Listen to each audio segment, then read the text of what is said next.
उस मामले में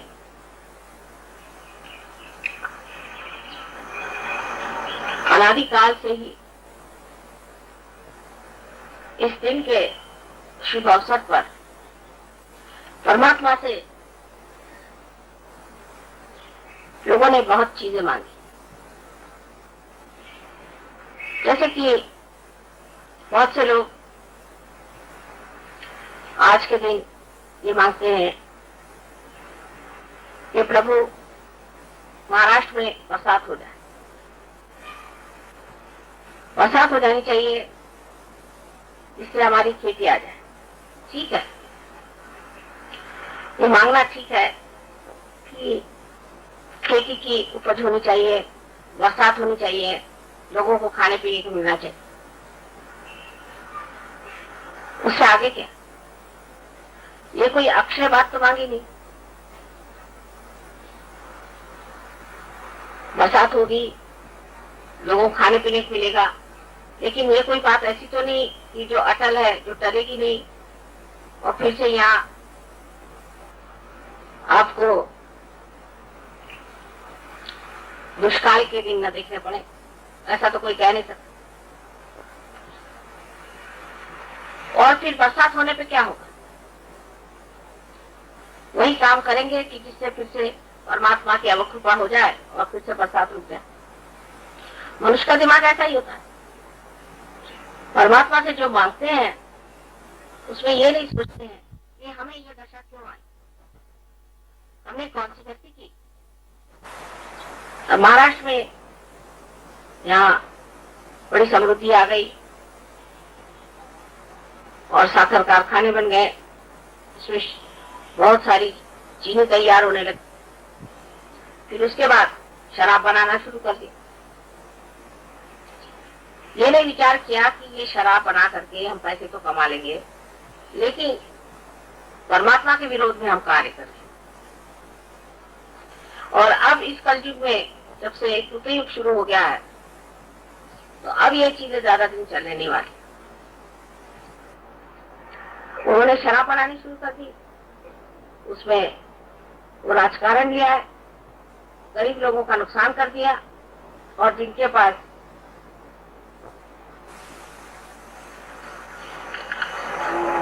काफी गन्ने का उत्पादन हुआ, उनके दिमाग खराब हो गए। वो कहने लगे हम तो भगवान को मानते ही नहीं, भगवान नाम की कोई चीज नहीं, गन्ना ही सब कुछ है। उनके भगवान गन्ना, गन्ने की पूजा करो। लेकिन अब जब गन्ने की मार पड़ी है, तब फिर अक्षय तृतीया के दिन कहते कि वहां बरसात होनी चाहिए, तो फिर से आप गन्ने की मार खाने की इंतजाम में रहेंगे। ये चित्त नहीं आएगा कि कोई ऐसा विचार करे या कोई ऐसा प्रबंध बनाए कि जिससे कोई अक्षय चीज को प्राप्त करे। बहुत से और तरह के लोग मांगे करते हैं। सब में एक मजाक ही है, एक नाटक का है कि अपनी जो कमजोरियां हैं, अपने अंदर जो छिपी हुई वासनाएं हैं, करने के लिए लोग मांगे करते हैं। अच्छा ठीक है, और मांग की गई, आज तो देना ही होता है, भगवान पे बंधन पड़ गया।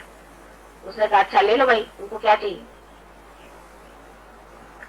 तो किसी ने कहा कि साहब मुझे ऐसी ऐसी पत्नी चाहिए,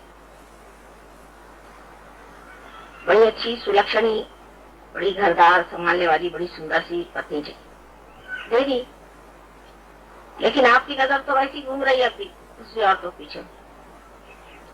अभी आपने तो कुछ अपना अक्षय पद तो पाया नहीं, तब फिर बीवी की तबीयत खराब हो गई या आपको कोई बीमारी हो गई,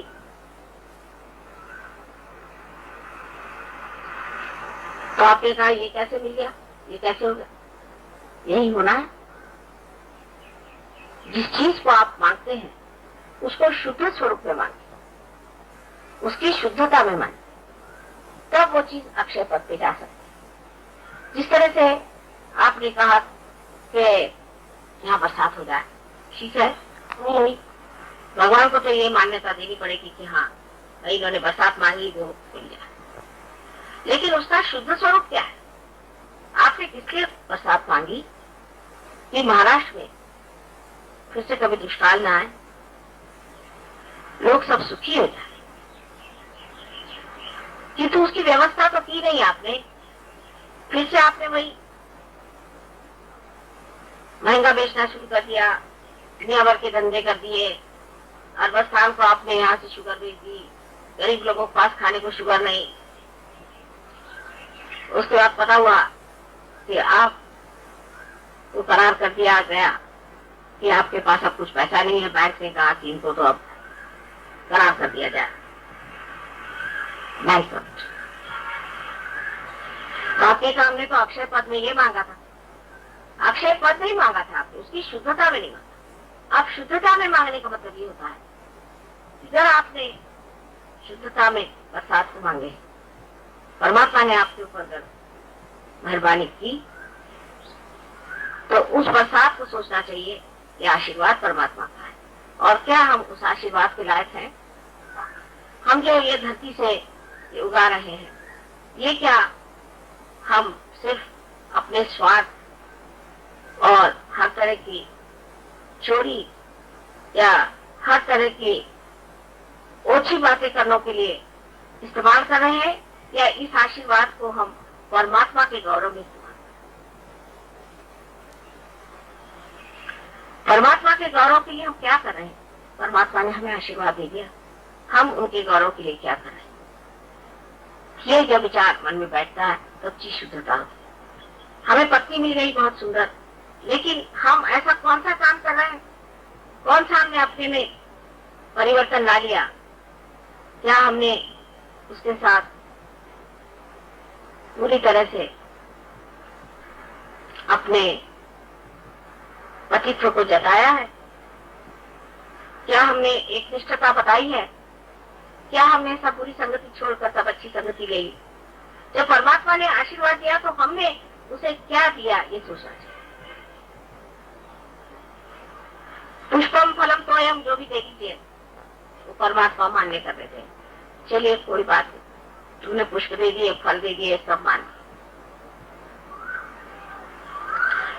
लेकिन पुष्पम फलम तोयम से तो परमात्मा संतुष्ट हो गए, और अब अक्षय तृतीया के दिन जो भी मांगेंगे वो हमें मिल ही जाएगा, मिल तो जाएगा, लेकिन थोड़ी देर के लिए, अक्षय समय के लिए नहीं।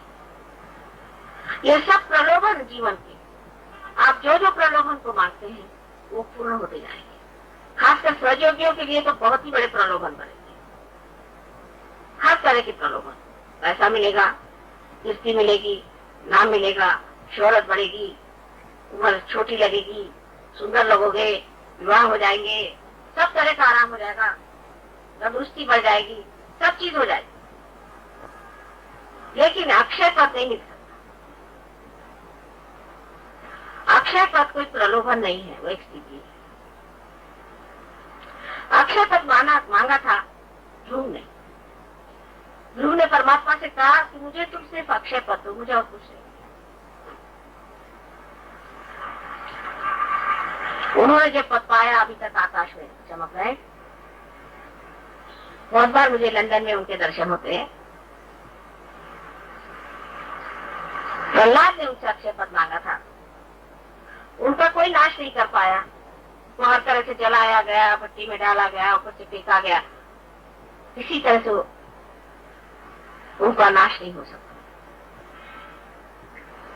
और उसके बाद जब विष्णु जी नरसिंह का अवतार लेकर संसार में आए और हिरण्यकश्यप का नाश हो गया, और उन्होंने प्रहलाद से पूछा कि तुम्हें क्या चाहिए, तो उसने कहा प्रभु मुझे कुछ नहीं चाहिए।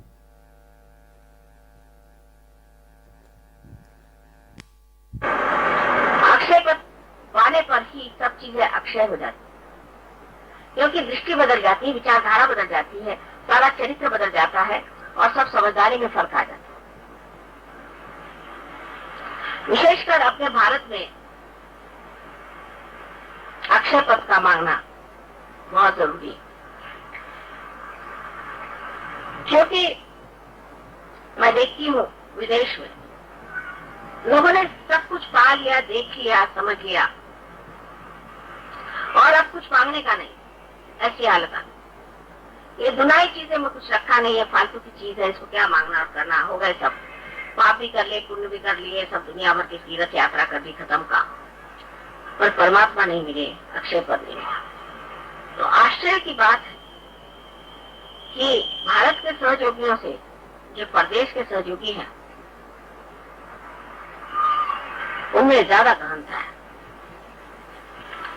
उनको सहयोग के सिवा और कोई चीज नहीं चाहिए, अक्षय पद के सिवा उनको कुछ नहीं चाहिए। अगर मैं उनसे कहूं कि आप सब समुद्र में डूबिए तो सब डूब जाए, और मैं कहता हूं कि इस पहाड़ पे चढ़ जाओ तो पहाड़ पे चढ़ जाए, कुछ उनको और दुनिया में कोई चीज से वास्ता नहीं। और जब वो लोग यहाँ आते हैं हिंदुस्तान में, कभी उनकी शादी हो जाए, कुछ हो जाए, तो वो देखते हैं कि यहाँ के सहयोगी सिर्फ मतलब से ही सहयोग में आते हैं।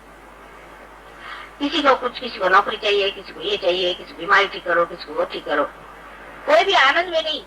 बहुत कम लोग हैं, नहीं ऐसा नहीं।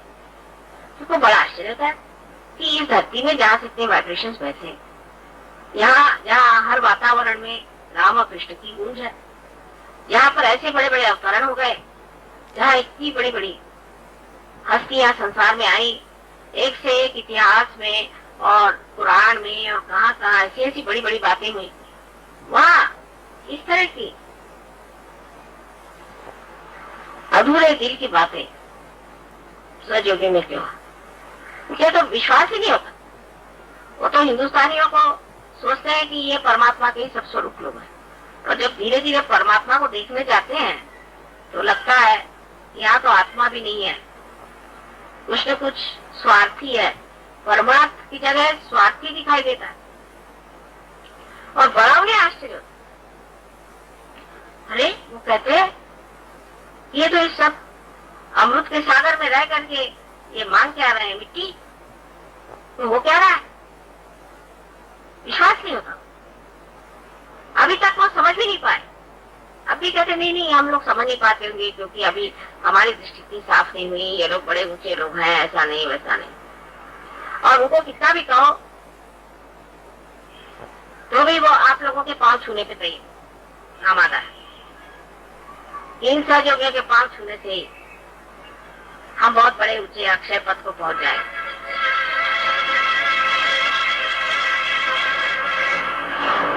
इस तरह के माहौल में आज हम अक्षय तृतीया का बड़ा भारी मुहूर्त मान रहे हैं, मना रहे हैं, समझ रहे हैं।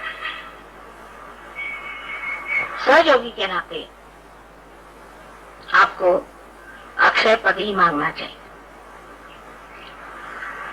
ऐसा अक्षय पद जहां से आप लगे।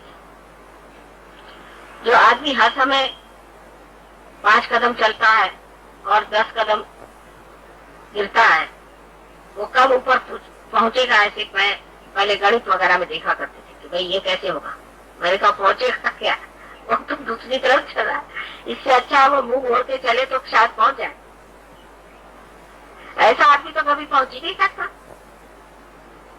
कि वो भाई इतना ऊंचा चढ़ा फिर इतना गिर गया, फिर इतना ऊंचा चढ़ा फिर गिर गया। तो मैंने कहा गाय को चढ़ता है, जब उसकी गिरने की कैपेसिटी ज्यादा है तो वो सबको छुट्टी करे और अपने घर पे बैठा रहे, ये उसको तकलीफ करने की कोई जरूरत नहीं। और छोटी छोटी चीजों में भी हम देखते हैं कि उसका अहम, हिंदुस्तानी अहम अपना जोर दिखाता है, छोटी छोटी बात। और मैं देखते रहती हूँ कि अब इनको क्या कहा जाए और किस तरह से समझाया जाए कि इस अहम महाराज को जरा रखे और आप थोड़े से सहयोगी हो जाइए। अब वो इस तरह से दिखाता है, ये तो जैसे ये कि हम मराठी हैं या हम हिंदुस्तानी, माने सिर्फ हिंदी बोलने वाले हिंदुस्तानी, बाकी तो सब बेकार, और या तो हम पंजाबी हैं। अब शुरू हुआ इसी तरह से एक के बाद एक। फिर ये कि हम पुणे के रहने वाले, फिर पुणे में हम एक गली में रहते हैं, फिर उस गली में किसी एक खो में रहते हैं। सहयोग की धारा ऐसी बह रही कि अब सबसे निकल के आप इसमें बह जाए। एक बूंद को सागर होना है, और नहीं तो क्यों आप सहयोग में आते हैं और परेशान होते हैं। आज के दिन हमें यही मांगना है कि हमें मां अक्षय पद, बाकी सब इंतजाम हम कर दें। आपको बरसात चाहिए, बरसात हो जाएगी। आज ठंडी हवा चाहिए, ठंडी हवा बह रही है। टेम्परेचर उतारना है, उतर सकता है, बढ़ाना है, बढ़ सकता है, सब कुछ हो सकता है। सिर्फ आपके अंदर ये नितांत अंदर से श्रद्धा में ये मांग होनी चाहिए कि हमें अक्षय पद चाहिए। उसमें किसी तरह की ढोंग, बनावट, उससे कुछ नहीं बनता। जो आदमी जानबूझ करके बनावट करता है और ढोंगबाजी करता है, उसको क्या समझाया जाएगा और उसको क्या बताया जाएगा? पूर्ण हृदय से मां हमको सिर्फ आप अक्षय पद दीजिए, और आज मांगने पर मिल भी सकता है, लेकिन आपको झेलना होगा। हमने अगर कहा ठीक है हमें अब 10 मन बोझे का कोई एक मुकुट दे दीजिए, तो क्या हम सर में पहन सकते हैं?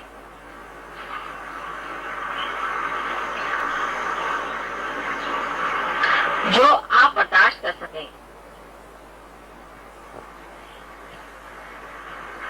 वही आपको देना चाहिए। आप चाहे कुछ भी मांग लें, लेकिन आपके बर्दाश्त में तो हो। अगर ये आपके बर्दाश्त में अगर नहीं हो सकता है तो क्या फायदा आपको देकर? जो आपको भाए वो तो ठीक नहीं, उसकी सूझबूझ चैतन्य को है। सबका रिकॉर्ड बना हुआ कंप्यूटर में। चैतन्य जानता है कि आप क्या पा सकते हैं और क्या ले सकते हैं और आपको क्या देना चाहिए, और उसी सूझबूझ से वो आपको काफी खिलाता है और काफी प्रलोभन में डालता है, और उस प्रलोभन में आप भी काफी घूमते हुए नजर आते हैं। अब तो उन लोगों पर हम हंसते हैं जो पागलों के जैसे धर्म के नाम पे मंदिरों में जाके कंठशोष करते हैं और धर्म मार्कंडों से अपने को हर तरह से बंदिश कर लेते हैं,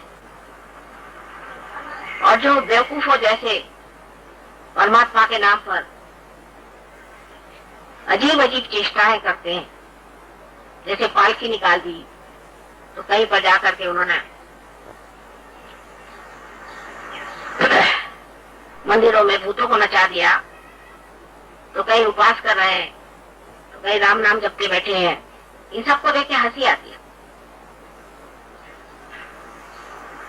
लेकिन सहयोग में भी आकर के जो सहयोग का फायदा सिर्फ अपनी कंडीशनिंग और अपनी खुददारी, जिसे कहना चाहिए कि ईगो, अपना अहंभाव, उसके समाधान के लिए ही सहयोग का उपयोग करते हैं। ये बड़ी बारीक चीज है, उसे समझ लेना चाहिए। अब कोई कहेगा तो माँ हमको ऐसा दिल ही दे दो। अभी एक तो दिल दिया है, अभी और कितने दिल चाहिए आपको? ऐसा दिल दे दो कि जिस दिल में हर समय अक्षय पद की ही लगन लगी रहे। अब इसी दिल में लगाइए, अब दूसरा दिल देने के लिए तो ट्रांसप्लांट करना पड़ेगा, या फिर अगले जन्म की बात करिए। इस जन्म में तो यही दिल लेकर चलना पड़ेगा, और इसी दिल में ही ये आपको विशेष तरह से समझ लेना चाहिए कि हम सहयोगी हैं। तो एक बहुत बड़ी की माया हो गई। किसी ने आज तक सुना था कि इमली के पेड़ जो है उसमें एप्पल लगते हैं। आज कलयुग में सहयोगी जैसे फल आ गए। कलयुग में ये तो ऐसा हुआ कि कांटे में ही गुलाब खिल गए। कांटों से गुलाब खिलते हुए तो किसी ने देखा नहीं। कांटों में गुलाब खिलते हैं, पर कोई कहे कि कैक्टस में गुलाब खिल गए, वैसी हालत हो गई। बड़ा चमत्कार हो गया कि आप लोग इस मैले कुचेले संसार में, इस पाप की दुनिया में कमल कैसे खिल गए। लेकिन इसकी सुगंध, इसकी बहार अभी तक आई नहीं जीवन में। अक्षय पद का मतलब तो यही हुआ कि ये बाहर आ जाए, ये आनंद आ जाए, बस इस आनंद में बैठे रहे। यही अक्षय पद, यही निरानंद है, यही पाने का है, ये उसी का प्रकाश है जिसे कहते हैं कि अतल स्थिति, यहाँ से आगे लेना नहीं। क्योंकि वो आनंद ही चारों तरफ सागर जैसे फैला हुआ, और वो सागर ही आपको ऊपर उछाले हुए बार बार। उसी उछाल में आप आनंद से बैठे विभोर मजा उठा रहे हैं। ये स्थिति जो है, इसको प्राप्त कर लेना, इस स्थिति में आ जाना कोई कठिन बात नहीं है। सिर्फ दिल की सफाई होनी चाहिए और इस मस्तिष्क की भी। इससे बहुत सारे विचार ऐसे दिमाग में आते हैं जिसके व्यर्थ बेकार।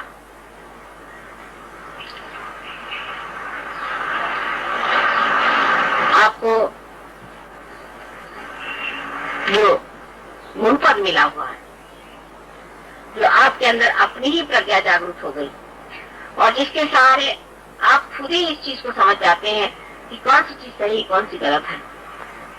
इस प्रज्ञा से ही आप अपने को जांच सकते हैं कि क्या मैं शुद्ध तत्व पे खड़ा हूँ, क्या मैं शुद्ध इच्छा पर खड़ा हूँ, और क्या मैंने शुद्ध इच्छा से ही सब चीज सोची है। इसी सिलसिले में आगे चल करके हम देखते हैं कि छोटी छोटी बातों पर लोगों को गुस्सा आ जाता है। जैसे हम यहाँ आए हैं, ऐसे भी लोग हैं जो हमसे कभी नहीं मिलते, वहीं रहते हैं, कभी नहीं मिलते, मुलाकात नहीं हो पाती। सालों हो गए काम कर रहे हैं, कभी मुलाकात हो गई तो मुलाकात हो गई, नहीं तो नहीं। आनंद में भी बहुत बैठे हुए हैं, मजा उठा रहे हैं, ना कोई उस पर गिला है, न शिकायत है।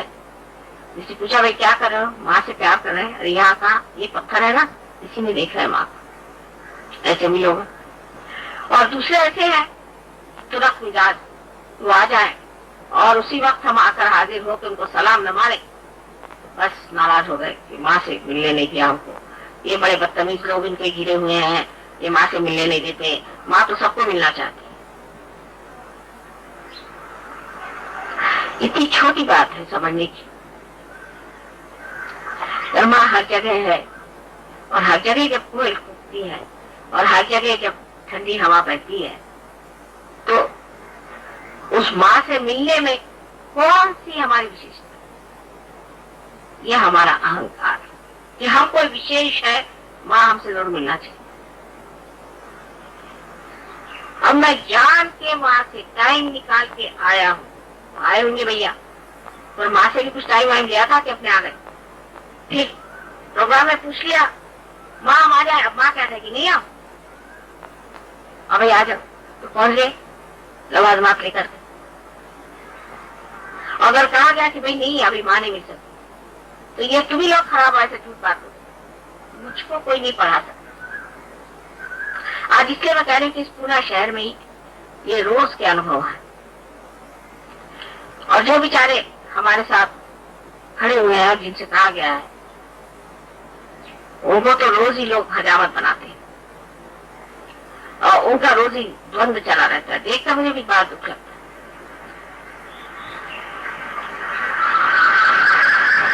ये समझदारी, ये सूझबूझ हमारे अंदर काफी कम है, इसलिए ये छोटी छोटी बातों की शिकायतें लोग मुझसे करते हैं।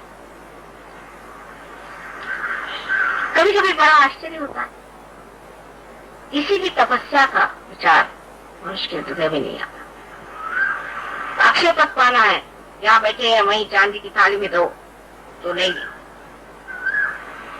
अच्छा भाई चांदी की थाली में भी दिए, अब तो खाओ। नहीं, इसमें नमक कम था, इसमें चीनी कम थी, इसमें चावल कम था, इसमें ये कम था। अच्छा भाई अब ठीक कर दिया, आप खाओ। नहीं, जब तक आप हमारे सामने हाथ जोड़ के खड़े नहीं होंगे हम नहीं खाए। अच्छा भाई हाथ जोड़ के खड़े हो गए, खाओ। तो फिर ये है कि अब हमने खा लिया लेकिन हम इसका स्वाद नहीं लेंगे, स्वाद आप ही लीजिए। तो काहे को हमने मेहनत करी, इतने मेहनत से खाना बनाया, इसका मजा उठाओ, स्वाद लो। तो कहने स्वाद आप लीजिए। हम तो शिकायत ही करते रहे, क्योंकि शिकायत करने में जो मजा आता है वो स्वाद लेने में नहीं आता। ये हमारा अनुभव है। तो पहले स्वाद को लेके देखो फिर बोलना। इतनी समझावन भी हो जाए, इतना प्यार से बताना भी हो जाए, तो भी सहयोग का जो बहाव है उसमें बहने के लिए जो एक चरित्र चाहिए वो कम, और उस चरित्र को पाने के लिए कुछ भी तो नहीं करना, कुछ भी नहीं अपनाना, कुछ भी नहीं देना है, उसमें सिर्फ घुल जाना है। और वो बहुत आसान चीज है। एक सर्वसाधारण मनुष्य में देखती हूँ जो शायद मेरे प्रोग्राम में कभी आया होगा, जिसने सहयोग को प्राप्त किया। उसकी बातें सुनिए तो आश्चर्य होता है। वो कभी मिला नहीं हमसे, लेकिन वो कहता है कि माँ को बहुत काम है, मैं यही उनको भी लेता। उस समाधान से वो रहता है। अहंकार के अनेक प्रकार दिखाई देते। जैसे कोई हमसे बात बोल रहा है, बीच में उसे लोग काट देते। बड़ा मुझे आश्चर्य देता, वो बेचारा मुझसे बता रहा है, तुम तो बीच में बोलते भाई। ये छोटी छोटी चीजें दिखाती है कि अभी हमने सहयोग का वो जो मौन सौंदर्य है उसका रस नहीं पिया, उसके रस में नहीं उतरे, उसका आनंद नहीं उतरा,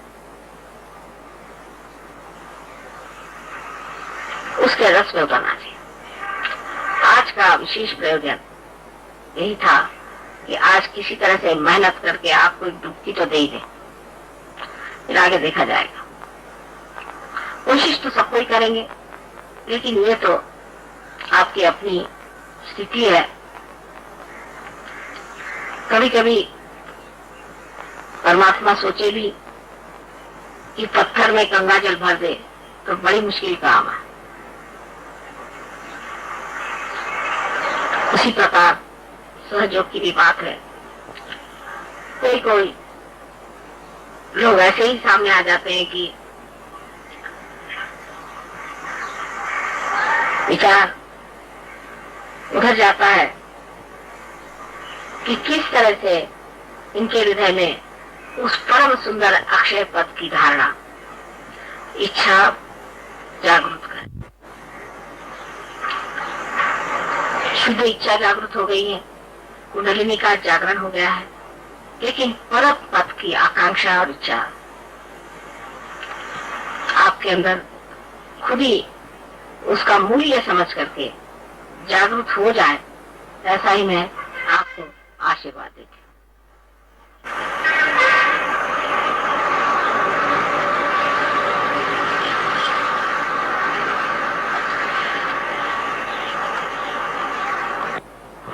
इंतजारी में थी कि मुझे बुलाएं, कोई आए नहीं। मैंने कहा कि क्या भूल गए कि क्या आज अक्षय पद मांगना, या कुछ इसे बड़ा कठिन समझा कि अक्षय पद तो हमें मिल नहीं सकता है, तो अच्छा है माँ को न बुलाया जाए।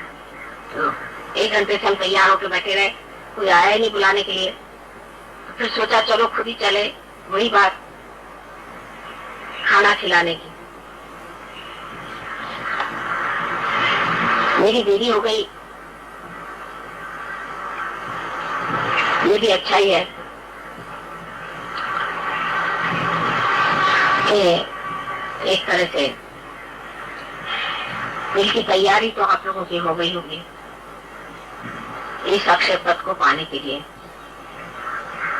इस महान पद की, इस परम पद की इच्छा बहुत लोगों ने की।